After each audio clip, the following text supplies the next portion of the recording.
வியாழ பகவானை ராசி அதிபதியாக கொண்ட மீன ராசி அன்பர்களே, நல்ல செய்திகள் வருகின்ற நாள். குறிப்பாக உடல் ஆரோக்கியம் சம்பந்தமான விஷயங்கள்ல நல்ல நியூஸ் வந்து சேரும். டயபெட்டிக் பேஷண்டாக பிளட் ப்ரெஷர் உள்ளவர்கள், ஹைப்பர் டென்ஷன் உள்ளவர்கள், கார்டியோ சம்பந்தப்பட்ட பிரச்சனை உள்ளவர்கள், இது மாதிரி கேன்சருக்கு ட்ரீட்மெண்ட் எடுப்பவர்களுக்கெல்லாம் கொஞ்சம் ரிலீஃபை தரக்கூடிய நாளாக இருக்கும்.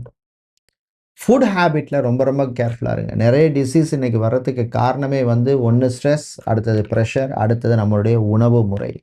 இதில் வந்து ரொம்ப கேர்ஃபுல்லாக இருக்க வேண்டியது அவசியம், காலத்தின் கட்டாயம். தந்தை தாய் உடன் இருந்த பிரச்சனைகள் குறையும். காதலர்களுக்கிடையே இனிமையான நாள். ரிலேஷன்ஷிப்பில் இருக்கவங்களுக்கு அற்புதமான நாள். கணவன் மனைவி இடையே மகிழ்ச்சியை தரக்கூடிய நாள். இன்று நீங்கள் நல்ல பலனை பெறுவதற்கு வழிபட வேண்டிய தெய்வ வழிபாடு ராஜராஜேஸ்வரி அம்பாள் வழிபாடு. அஷ்டகம்பாடி வழிபடுவது விசேஷம். அதிர்ஷ்டமான நிறம் வெள்ளை. அதிர்ஷ்டத்தை தருகின்ற எண் 7.